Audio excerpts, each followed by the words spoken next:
you have to start using the true power of proxy chains, and here is why. But before we start, what are proxy chains? Well, to answer that, I went to chatgpt and asked it to explain it to me like a 2 years old, and here's what I got. Proxy chains is like having many magical friends. If you want to talk to a friend, you can ask one magical friend to tell another magical friend, who then tells your friend. This way, nobody knows you are the one who started the conversation, and it helps you to talk to your friends in a special, secret way. This explains it all. You just have to replace you with your IP address and replace magical friends with proxy servers, and that's it. All of this boils down to one boiling question. How do I do this? How do I start? How do I use proxy chains? Do I become completely anonymous? All your questions will be answered during the video, so make sure to watch till the end, and I promise you will learn to utilize proxy chains in color Linux. Alright, first of all, we're going to head to GitHub and grab a list of proxies that we'll use to set up our proxy chains. So to do that, we're going to head to our browser. We're going to type GitHub.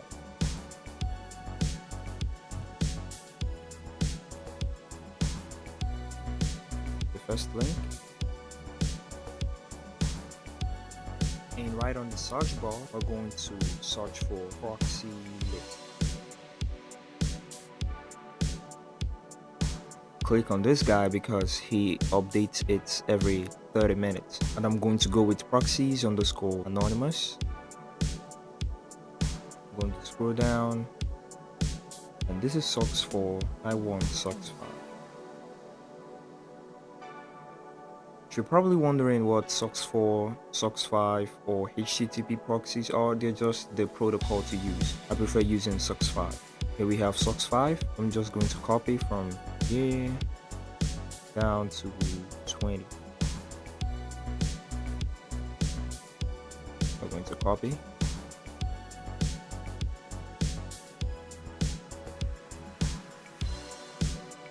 And look what it says here. Proxies are checked every 30 minutes using proxy scripper checker. So we can pretty much trust this guy and use his proxy. So back on our terminal, I'm going to sudo get to root and password. Now the configuration file for proxy chains are stored in etc, so we're going to nano into that so we can be able to edit it. What I'm going to do is nano / etc proxychain4.com and enter. Alright, here is the HTTP socks 4a socks 5. So first we have the dynamic chain. Now this option allows you to create a new chain of proxies for each connection you make, meaning that you can use different proxies for different requests and avoid being detected by the target's website. Now this chain is very useful when you want to hide your IP address, which is what we want to do now. The second on the list is strict chain. Now strict chain is the opposite of dynamic chain. While dynamic chain uses new chain of proxies for each connection you make, strict chain uses the same chain of proxies for each connection you make. So that is not what we're choosing. Just going to go ahead and uncomment this dynamic chain. Good. Round robin is much like the random chain, which you would see here.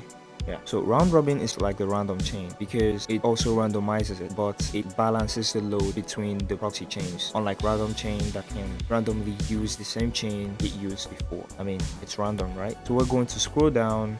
Yeah, in this place written proxy list, this is where we will put all the proxies we copied. Now these are the examples of how your input should be.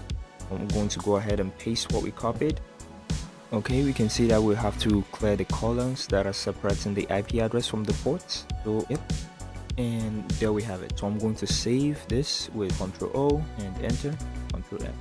Whenever you want to get on the web and you want to make use of your proxy chains, what you have to type is proxy chains your web browser. I'm using Firefox, so I'm going to write Firefox and enter. Oh, so I would have to exit from root, and I'm going to proxy chain.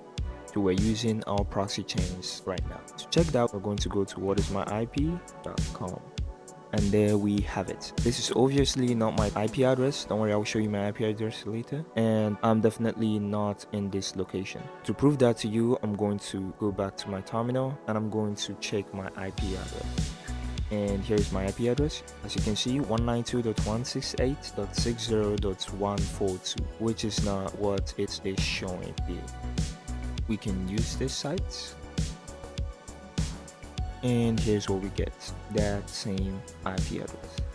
Now we are 100% anonymous. You can also use your proxy chains not only for browsing but for scanning with Nmap. So I suggest you read more about proxy chains. Don't use this illegally. If you enjoyed watching this video, you can just drop a comment, subscribe, and watch a bunch of more videos.